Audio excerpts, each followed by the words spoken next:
আশা করছি তোমরা সবাই সুস্থ আছো এবং ভালো আছো আর বাসায় রয়েছো। তো রবিবারের দিন মানেই হচ্ছে সিভিল ইঞ্জিনিয়ারিংয়ের সমস্ত বিষয়ের ক্লাস। তো রবিবার দুপুর 12টা থেকে বরাবরের মতোই আমি তোমাদের সাথে রয়েছি, মোহাম্মদ মেহেদি হাসান। আমি তোমাদের ট্রান্সপোর্টেশন ইঞ্জিনিয়ারিংয়ের ক্লাস নেব, যার বিষয় কোড হচ্ছে 66462। এটি ষষ্ঠ পর্ব, সিভিলের একটি সাবজেক্ট। প্রিয় শিক্ষার্থীরা, তোমরা জানো যে আমরা হাঁটি হাঁটি পা পা করে এই বিষয়ের অনেকগুলো চ্যাপ্টারই কভার করেছি। তো আমরা বেশ কয়েক ক্লাস যাবৎ, বিগত দুই ক্লাস যাবৎ কথা বলেছি চ্যাপ্টার 2 নিয়ে। চ্যাপ্টার 2-র নাম হচ্ছে সড়কের জ্যামিতিক গঠন, প্রস্থচ্ছেদ ও সন্ধির অনুধাবন। তো এই চ্যাপ্টারটি অনেক বড় হওয়ার কারণে আমরা চ্যাপ্টারটিকে কয়েকটি ভাগে ভাগ করে নিয়েছি। আমরা আজকের তৃতীয় পার্ট নিয়ে কথা বলবো। তো এর পরের ক্লাসে, অর্থাৎ আগামী ক্লাসে, আমরা এর গাণিতিক সমস্যাগুলো সমাধান করার মাধ্যমে চ্যাপ্টার 2-কে একেবারে শেষ করে দেবো, আর কি ক্লোজ করব। তো আমরা বেশি না কথা বাড়িয়ে সরাসরি আমরা ক্লাসে চলে যাই। আমরা আজকে যে টপিকগুলো নিয়ে আলোচনা করব সেগুলো এখানে দেখানো হয়েছে, যে কেম্বার গ্রেডিয়েন্ট, সুপার এলিভেশন ও বাঁকের প্রয়োজনীয়তা। এই টপিকটা নিয়ে আমরা গত ক্লাসেও কথা বলেছি, কিন্তু টপিকটা শেষ করতে পারিনি। আজকে আমরা এটা শেষ করব। তারপরে সড়কের কেম্বার, গ্রেডিয়েন্ট, সুপার এলিভেশন ও বাঁক প্রয়োগের পদ্ধতি নিয়ে আলোচনা করব। যেসব বিষয়ের উপর সড়কের বাঁক ও গ্রেডিয়েন্ট নির্ভর করে। তারপর সড়ক সন্ধির উদ্দেশ্য, বিভিন্ন ধরনের সড়ক সন্ধির সুবিধা ও অসুবিধা, আন্ডারপাস ও ওভারপাসের পরিচিতি। তো আজকের ক্লাসে আশা করছি যে আমরা সমস্ত থিওরি কভার করতে পারবো, এবং আগামী ক্লাসে শুধুমাত্র ম্যাথমেটিক্যাল সমস্যার সমাধান করেই আমরা চ্যাপ্টার 2 ক্লোজ করে ফেলব। তো আমরা যে টপিকগুলো নিয়ে কথা বলবো, টপিকগুলোকে এখানে দেখানো হয়েছে। আমরা এখন সরাসরি মূল টপিকে প্রবেশ করি। মিনিমাম গ্রেডিয়েন্ট নিয়ে আমরা কথা বলবো। আমরা মিনিমাম গ্রেডিয়েন্টের আগেও আরও কয়েক ধরনের গ্রেডিয়েন্ট দেখেছি। যেমন আমাদের গ্রেডিয়েন্ট ছিল রুলিং গ্রেডিয়েন্ট, তারপর লিমিটিং বা ম্যাক্সিমাম গ্রেডিয়েন্ট, তারপর এক্সেপশনাল গ্রেডিয়েন্ট, অ্যাভারেজ গ্রেডিয়েন্ট। আমরা এই 4টে গ্রেডিয়েন্টের সাথে পরিচিত হয়েছি। এখন আমরা মিনিমাম গ্রেডিয়েন্ট এবং ফ্লোটিং গ্রেডিয়েন্ট, এই দুই ধরনের গ্রেডিয়েন্ট নিয়ে কথা বলবো। তো মিনিমাম গ্রেডিয়েন্ট নিয়ে আমরা কথা বলছি, কিন্তু আমরা ইতিপূর্বেই ম্যাক্সিমাম গ্রেডিয়েন্টের সাথে পরিচিত হয়েছি আর কি। তো মিনিমাম গ্রেডিয়েন্ট হচ্ছে সড়ক পৃষ্ঠে পানি নিষ্কাশনের জন্য প্রদত্ত কেম্বার যখন সড়ক পৃষ্ঠে পানির পাশে লম্বালম্বি গাটারে পৌঁছায়, তখন সড়ক অনুভূমিক হলে গাটারের গভীরতা সড়কের দূরত্ব বৃদ্ধির সাথে সাথে বাড়াতে হবে, অর্থাৎ অধিক গভীর গাটার হওয়ার দরকার। এই অবস্থা হতে রেহাই পাওয়ার জন্য সড়কে খুবই সামান্য পরিমাণে গ্রেডিয়েন্ট দেওয়া হয়। একে মিনিমাম গ্রেডিয়েন্ট বলে। আসলে এখানে যে কথাটা বলা হচ্ছে যে সড়ক পৃষ্ঠের পানি নিষ্কাশনের জন্যই মূলত মিনিমাম গ্রেডিয়েন্ট প্রয়োগ করা হয়।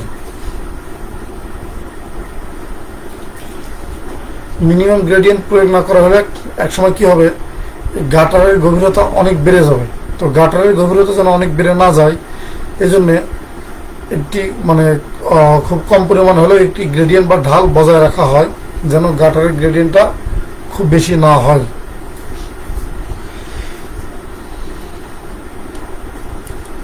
তো মিনিমাম গ্রেডিয়েন্ট সাধারণত 1:500 বা 0.20%।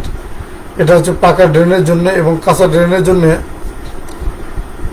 1:200 বা 0.05% ব্যবহার করা হয়। এই কথাটা এখানে লিখে দিলে ভালো হতো। 1:500 এটা হচ্ছে পাকা সড়কের জন্য।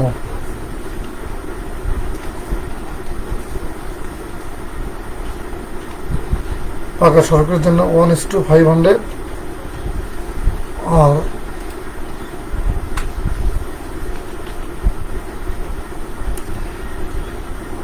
কাঁচা ড্রেন।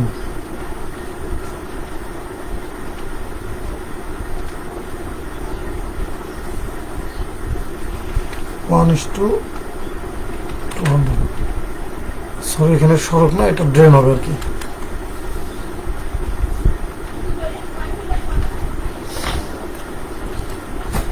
তো এটা হচ্ছে মিনিমাম গ্রেডিয়েন্ট, যে মিনিমাম গ্রেডিয়েন্ট আমরা কত প্রয়োগ করব। পাকা ড্রেন যদি হয় তাহলে 1:500 বা 0.20%, আর কাঁচা ড্রেন যদি হয় তাহলে 1:200% বা 0.50%। তো আমি আশা করছি আমার কথা শুনতে কারো কোনো সমস্যা হচ্ছে না। তোমরা যারা লাইভ ক্লাসটি দেখছো, যদি কোনো সমস্যা হয়ে থাকে তোমরা সেটা কমেন্টে জানাবে।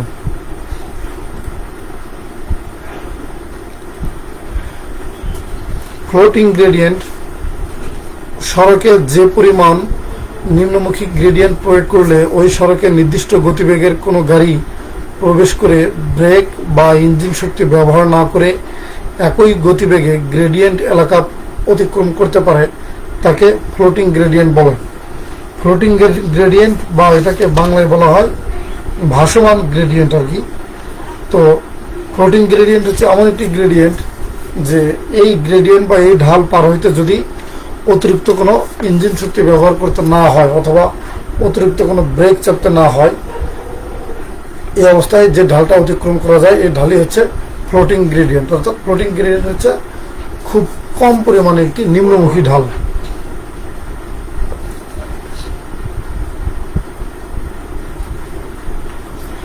সুপার এলিভেশন, আমরা সুপার এলিভেশনের সাথে পরিচিত হব। সবচাইতে গুরুত্বপূর্ণ একটি টপিক হচ্ছে সুপার এলিভেশন। তো সুপার এলিভেশনের সংজ্ঞাটা আমরা প্রথমে জেনে নিই যে বাঁকে গাড়ি চলাকালে কেন্দ্রাতিক বল অনুভূমিকভাবে গাড়িকে সড়কের বাইরে ঠেলে নিতে চায়। এই অবস্থা হতে রক্ষাকল্পে কেন্দ্রাতিক বল গাড়ির ওজন ঘর্ষণজনিত বলের মধ্যে ভারসাম্য আনয়নের জন্য বাঁকে সড়কের ভেতরের দিক অপেক্ষা বাইরের দিক কিছুটা উঁচু করে দেওয়া হয়। এই উঁচুর পরিমাণকে সুপার এলিভেশন বলে। এটাকে ক্যান্টো বলা হয়। সুপার এলিভেশন হচ্ছে যে তোমরা অনেক সময় গাড়ি যখন বাঁক নেয়, বাঁকে তোমরা খেয়াল করেছো যে বাঁকের একটা পাশে অর্থাৎ বাহিরের পাশেটা একটু উঁচু থাকে, খুব বেশি উঁচু না, এটা একটু উঁচু থাকে আর কি। এটার নামই হচ্ছে সুপার এলিভেশন। এর আরেকটি নাম রয়েছে যেটাকে ক্যান্ট বলে। তো সুপার এলিভেশন কেন প্রয়োগ করা হয় সেই কারণটা আমরা এখানে সংক্ষেপে বলেছি যে যখন বাঁকে একটি গাড়ি অতিক্রম করে তখন কেন্দ্রাতিক বলের প্রভাবে গাড়িটি বাঁক থেকে বাইরের দিকে ছিটকে যেতে চায়। আমরা দুই ধরনের বলের সাথে পরিচিত রয়েছি। একটি গাড়ি অথবা একটি বস্তু যখন কোনো কৌণিক পথে ভ্রমণ করে তখন সেখানে দুইটি বলের উদ্ভব হতে পারে। একটি হচ্ছে যে কেন্দ্রাতিক বল, আরেকটা হচ্ছে যে কেন্দ্রমুখী বল। কেন্দ্রাতিক বল যেটা কেন্দ্র থেকে বাইরের দিকে ছিটকে নিয়ে যেতে চায়, এটা হচ্ছে কেন্দ্রাতিক বল। আর কেন্দ্রমুখী বল হচ্ছে যে কেন্দ্রের দিকে আকর্ষণ করে যেটা, সেটা হচ্ছে কেন্দ্রমুখী বল। তো গাড়ি যখন বাঁকে চলাচল করবে, কোনো বাঁক অতিক্রম করবে, তখন গাড়ির উপর কেন্দ্রাতিক বল কাজ করবে। এই বলের প্রভাবে গাড়ি সড়ক থেকে বাইরের দিকে ছিটকে যেতে চাবে। তো এই অবস্থা হতে রক্ষা করার জন্য গাড়ি যেন বাইরের দিকে ছিটকে না যায়, এই জন্যে বাঁকে সড়কের ভেতরের দিক অপেক্ষা বাইরের দিক কিছুটা উঁচু করে দেওয়া হয়। এই উঁচুর পরিমাণকে সুপার এলিভেশন বলে। সুপার এলিভেশন দেওয়ার ফলে যে সমস্ত সুবিধা পাওয়া যায়, কেন্দ্রাতিক বল প্রতিহত হয় এবং গাড়ি উল্টে পড়ে না। সুপার এলিভেশন দেওয়ার সবচেয়ে বড় যে সুবিধা এটা যে গাড়ি যেন উল্টে না পড়ে, কোনো দুর্ঘটনা যেন না ঘটে। তারপর গাড়ির চাকায় বলের সাম্যতা থাকে বিধায় সড়কের ক্ষয়ক্ষতি কম হয়। সড়কের বাঁকের ভেতরের দিক নিচু হয় বিধায় সড়ক পৃষ্ঠের বৃষ্টির পানি সহজে নিষ্কাশন হতে পারে। যেহেতু রাস্তার এক পাশে উঁচু এবং এক পাশে নিচু থাকে, এই কারণে অর্থাৎ পুরো রাস্তাটা জুড়ে একটি ঢাল বিদ্যমান থাকে, এই কারণে বৃষ্টির পানি খুব সহজেই সেখান থেকে নিষ্কাশন হতে পারে। বাকে যাত্রীগণ ঝাঁকুনি ও হিলে পড়া থেকে রক্ষা পায়। যাত্রীরা নিরাপদ ও স্বাচ্ছন্দ্য বোধ করে। এগুলো হচ্ছে সুপার এলিভেশন দেওয়ার সুবিধা। আমরা সুপার এলিভেশন কিভাবে নির্ণয় করে তার সূত্রের সাথে পরিচিত হব। তবে সুপার এলিভেশনের এই সূত্রটার প্রমাণ বইয়ে দেওয়া আছে, কিন্তু এটা অনেক বড় হওয়ার কারণে আমরা এই স্বল্প সময়ের ক্লাসে এটা নিয়ে আলোচনা করছি না। তোমরা বইয়ে সূত্রটার প্রমাণ দেখে নিতে পারো যারা প্রয়োজন মনে করো। আমি শুধু এই সূত্রগুলো নিয়ে একটু কথা বলবো, কারণ এই সূত্রগুলো নিয়ে আমাদের বিস্তারিত ম্যাথমেটিক্যাল সমস্যাগুলো সমাধান করতে হবে, সেখানে এই সূত্রগুলো লাগবে, যে জন্য সূত্রগুলো নিয়ে কথা বলা হবে। সুপার এলিভেশনের সবচেয়ে মূল যে সূত্রটা, এটা হচ্ছে E plus mu equal V square divided 127 R. এখানে ই হচ্ছে সুপার এলিভেশন, সুপার এলিভেশন হার, এটা হচ্ছে মিটার পার মিটার। আর মিউটা হচ্ছে ঘর্ষণজনিত সহগ, ভি গাড়ির গতিবেগ কিলোমিটার পার আওয়ারে, আর হচ্ছে বাকির ব্যাসার্ধ। তাহলে আমাদের মূল সূত্র হচ্ছে E plus mu equal V square divided 127 R. আমরা নোটেশনগুলো আরেকবার বলে নিই।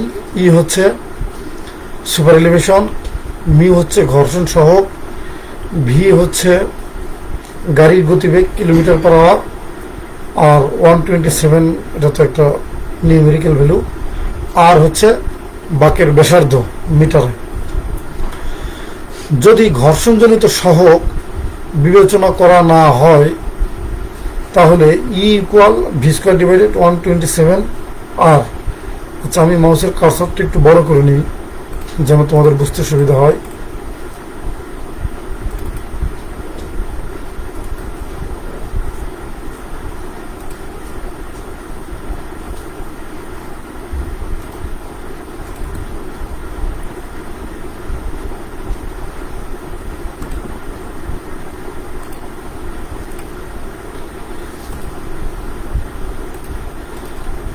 সরি, একটু সময় নিচ্ছি। আচ্ছা, আমরা আমাদের টপিকে ফিরে আসছি।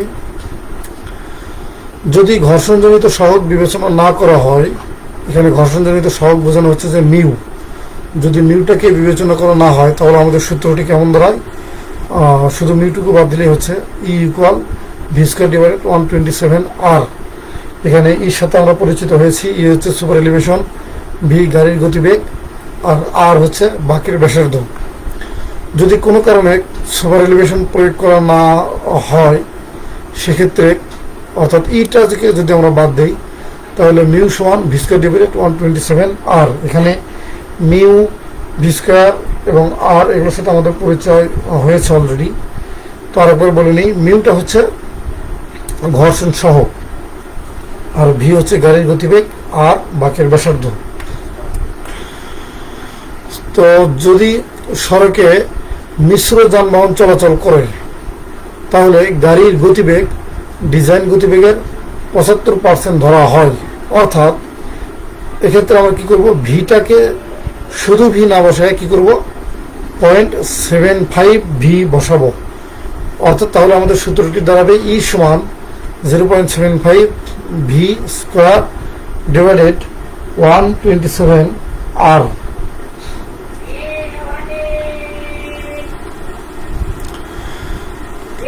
ডিজাইন কালে ই এর মান সর্বোচ্চ মান দেওয়া হয় 0.15 বা 1:15।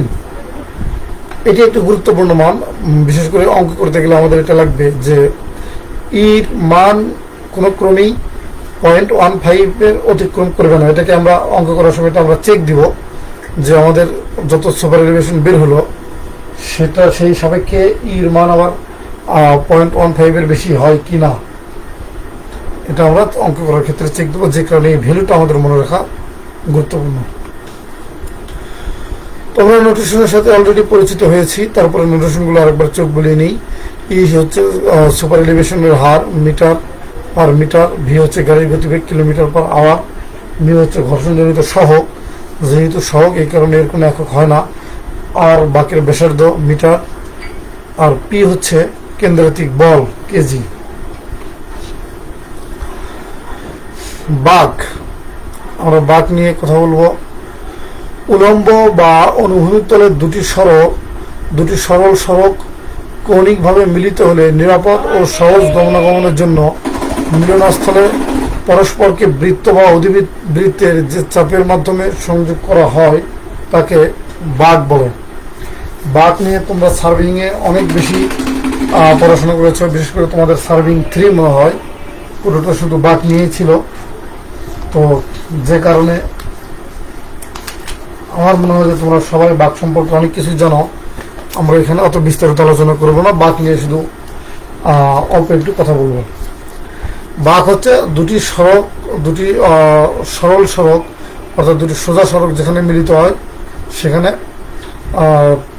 সেই জায়গাটাকে নিরাপদ এবং সহজ গমনাগমনের জন্য সেখানে বৃত্ত বা অধিবৃত্ত চাপের মাধ্যমে সংযোগ করা হয়। এই সংযোগস্থলটাই হচ্ছে বাঁক।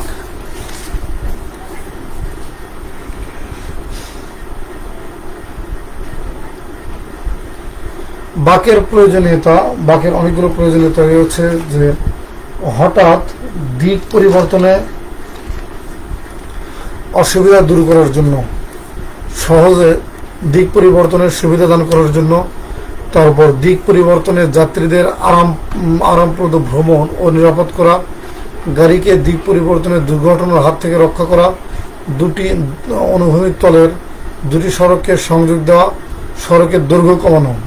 আসল কথা হচ্ছে যে যদি দুটি সড়ককে কোনো বৃত্ত বা অধিবৃত্তের কোনো চাপ দিয়ে সংযোগ না করে শুধু দুটি সড়ককে যদি 90 ডিগ্রিতে সংযোগ দেওয়া হয়, তাহলে সেই সমস্ত জায়গায় গাড়ির দিক পরিবর্তন করা অত্যন্ত কঠিন হয়ে যায় এবং সেটা একটি দুর্ঘটনাপ্রবণ জায়গায় পরিণত হয়। এই অসুবিধাটা দূর করার জন্য মূলত বাঁক প্রদান করা হয়। এটাই হচ্ছে সবচেয়ে বড় উদ্দেশ্য। এছাড়া এই উদ্দেশ্যগুলো রয়েছে যে দিক পরিবর্তন সহজ হয়, নিরাপদ ও আরামপ্রদ হয়, তারপর দুর্ঘটনার হাত থেকে রক্ষা পায়, দুটি অনুভূমিক তলের সড়ককে সংযোগ দেওয়া যায়, আবার সড়কের দৈর্ঘ্য কিছুটা কমে যায়।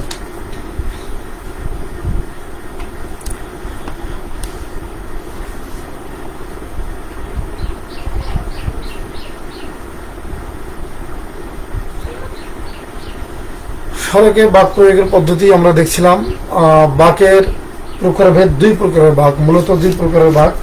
এক প্রকারের বাঁক হচ্ছে অনুভূমিক বাঁক বা হরিজন্টাল কার্ভ, আরেক প্রকারের বাঁক হচ্ছে উলম্ব বাঁক বা ভার্টিক্যাল কার্ভ।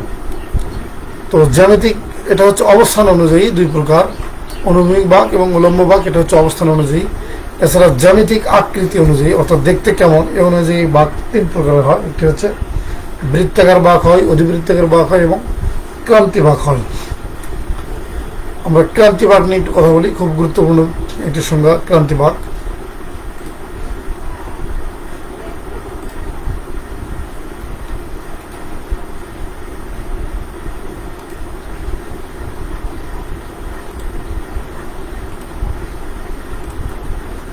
আমরা একটু ক্রান্তি বাঁক নিয়ে কথা বলবো।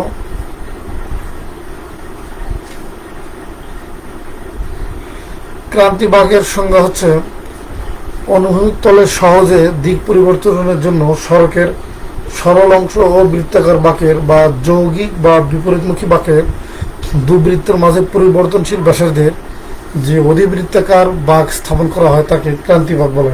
সহজ কথায় যদি আমরা বলি, একটি বাঁক আসলে একটি সোজা সড়ক থেকে ধীরে ধীরে ধীরে ধীরে একটি বাঁক তৈরি হয়। তো কখনোই কিন্তু সোজা সড়ক থেকে একদম সরাসরি একটি বৃত্তাকার বা অধিবৃত্তাকার বাঁক তৈরি হয় না। সোজা সড়কটিকে ধীরে ধীরে ধীরে ধীরে একটি বাঁকে রূপান্তর করা হয়। এই কথাটাই বলা হচ্ছে যে সড়কের সোজা অংশ এবং বৃত্তাকার অংশের মাঝের যে অংশটুকু, যে পরিবর্তনশীল ব্যাসার্ধের যে অংশটুকু, এটাই হচ্ছে ক্রান্তি বাঁক। ক্রান্তি বাঁকের বৈশিষ্ট্য, মূল সড়ক ক্রান্তি বাঁকের সাথে স্পর্শক হবে। এটা বৃত্তাকার বাঁকের সাথে স্পর্শক হিসেবে মিলিত হবে। তার মানে ক্রান্তি বাঁকের এক প্রান্তে থাকবে হচ্ছে মূল সড়ক বা সোজা সড়ক, আর অপর প্রান্তে থাকবে বৃত্তাকার বাঁক। ক্রান্তি বাঁক মূল সড়কের সাথেও স্পর্শক হবে, আবার বৃত্তাকার বাঁকের সাথেও স্পর্শক হিসেবে মিলিত হবে। মূল সড়কের সংযোগ বিন্দুতে এর বাঁকের মাত্রা শূন্য হবে। মূল সড়কের সংযোগ বিন্দুতে মূল সড়কের সাথে যে ক্রান্তি বাঁক যখন শুরু হবে সেই জায়গাতে ক্রান্তি বাঁকের মাত্রা শূন্য হবে, তারপরে ধীরে ধীরে বাঁকের মাত্রা বাড়তে থাকবে। বৃত্তাকার বাঁকের সাথে এর সংযোগকালে এর ব্যাসার্ধ বৃত্তাকার বাঁকের ব্যাসার্ধ সমান হবে।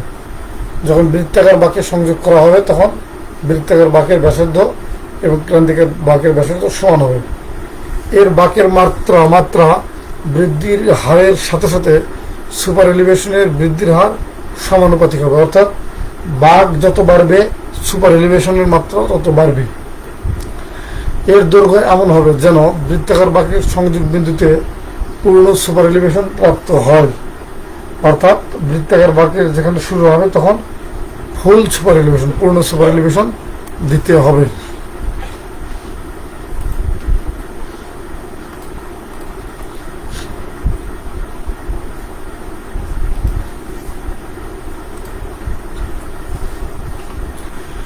ক্রান্তি বাঁকের প্রকারভেদ, আমাদের তিন ধরনের ক্রান্তি বাঁক রয়েছে। তিন ধরনের ক্রান্তি বাঁক, স্পাইরাল বা সর্পিল, তারপর হচ্ছে ত্রিমাত্রিক অধিবৃত্ত, বার্নৌলির লেমিনেস্কেট। ক্রান্তি বাঁকের উদ্দেশ্য সরল পথ হতে বৃত্তাকার পথে এবং বৃত্তাকার পথ হতে সরল পথে গাড়িকে সহজ ও আরামদায়ক চলাচলের সুবিধা প্রদান করা। বাঁকের মাত্রা শূন্য হতে ধীরে ধীরে বাড়িয়ে বৃত্তাকার বাঁকের প্রারম্ভে বৃত্তাকার বাঁকের সম পরিমাণ আনয়ন করা। সুপার এলিভেশনের মান শূন্য হতে ধীরে ধীরে বাড়িয়ে বৃত্তাকার বাঁকের প্রারম্ভে পূর্ণ সুপার এলিভেশন প্রয়োগের সুবিধা প্রদান করা। আকস্মিকভাবে কেন্দ্রাতিক বলের মান না বাড়িয়ে শূন্য হতে ধীরে ধীরে বাড়িয়ে বাঁকা পথে গাড়ির ভর ও কেন্দ্রাতিক বলের লব্ধি সড়ক পৃষ্ঠের সাথে সমকোণে রাখা। গাড়ি বক্রপথে চলাচলকালে গাড়ির ভর সড়কের ভেতর ও বাইরের দিকে সমানভাবে পতিত করা। গতি জড়তার জন্য গাড়ি যাত্রীদেরকে অবাঞ্ছিত ঝাঁকুনি ও হেলে পড়া হতে রক্ষা করা।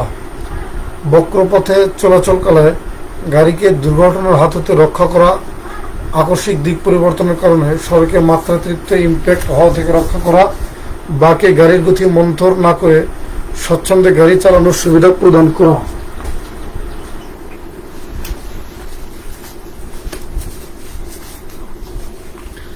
এরপরে রয়েছে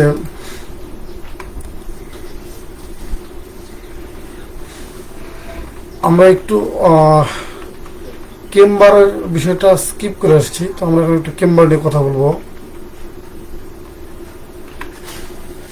সড়কে কেম্বার প্রয়োগের পদ্ধতি।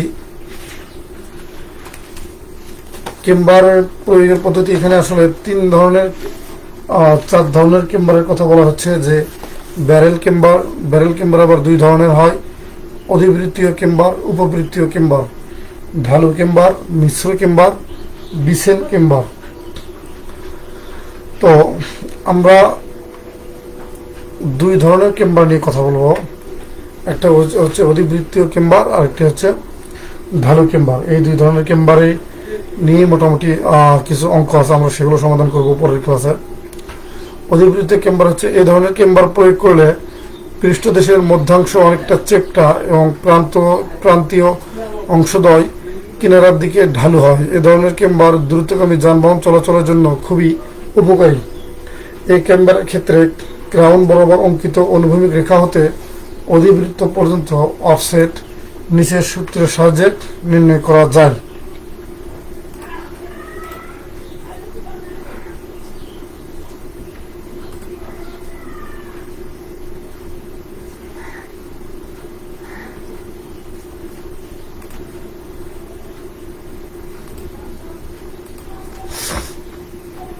আমি কমেন্টগুলো দেখতে পাচ্ছি না, দুঃখিত।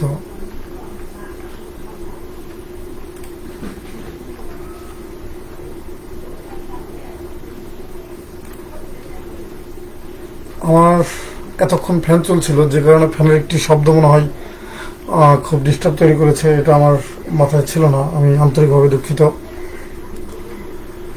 আচ্ছা, আমরা অধিবৃত্তীয় কেম্বার নিয়ে কথা বলছি। অধিবৃত্তীয় কেম্বার নির্ণয়ের সূত্র হচ্ছে y equal to 2x² divided NB, যেখানে y হচ্ছে ক্রাউনগামী অনুভূমিক রেখা হতে P বিন্দুর দূরত্ব।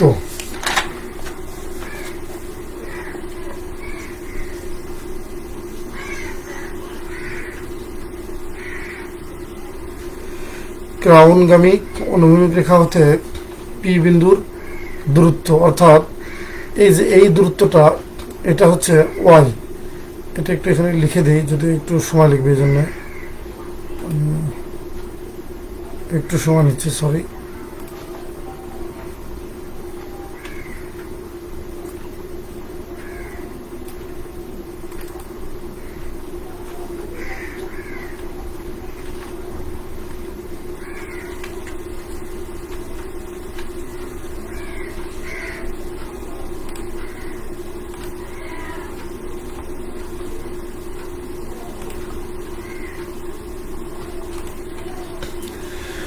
ওয়াই হলো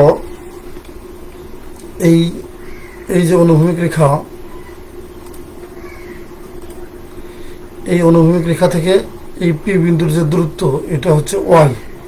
ওয়াই নির্ণয়ের সূত্র হচ্ছে 2x² ডিভাইডেড NB। ওয়াইকে বলা হচ্ছে যে ক্রাউনগামী অনুভূমিক রেখা হতে পি বিন্দুর দূরত্ব। আমরা অন্যান্য নোটেশনগুলো একটু দেখে নিই। এক্স হচ্ছে কেন্দ্রীয় রেখা হতে পি বিন্দুর দূরত্ব। এই যে কেন্দ্রীয় রেখা, এই কেন্দ্রীয় রেখা হতে যে পি বিন্দুর যে অনুভূমিক দূরত্ব, এটা হচ্ছে এক্স। আর এন হচ্ছে ঢাল। যদি 1:40 হয়, তাহলে এন এর মান হবে কত? 40 বা 40। আর বি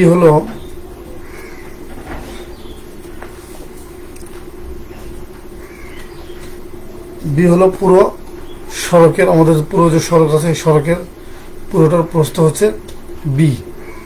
আর সি হচ্ছে ক্রাউনের উচ্চতা। যদিও আমাদের সূত্রে সি নাই, তারপরেও সি হচ্ছে এখানে আমরা দেখিনি, এই যে এটা হচ্ছে সি, ক্রাউনের উচ্চতা। ঢালু কেম্বার। দুটি সরল ঢাল সড়কের কেন্দ্র বিন্দুতে সংযোজিত করে এ ধরনের কেম্বার প্রয়োগ করা হয়। অবৈধ সড়ক পৃষ্ঠের ক্ষেত্রে এই ধরনের কেম্বার বেশ উপযোগী। এখানে x equal 1/4 into b/n। x হচ্ছে এইটুকু দূরত্ব আর কি, এইটুকু দূরত্ব x, তারপরে অফসেটের দূরত্ব হচ্ছে 2x, তারপর হচ্ছে 3x, এবং একদম ক্রাউনের দূরত্ব হচ্ছে যে 4x। আর b হচ্ছে এই প্রস্থটা b, পুরো প্রস্থটা হচ্ছে 2b, আর এই অর্ধেক প্রস্থ হচ্ছে যে শুধু b। n হচ্ছে ঢাল, যেটা আমরা আগে বলে আসছি।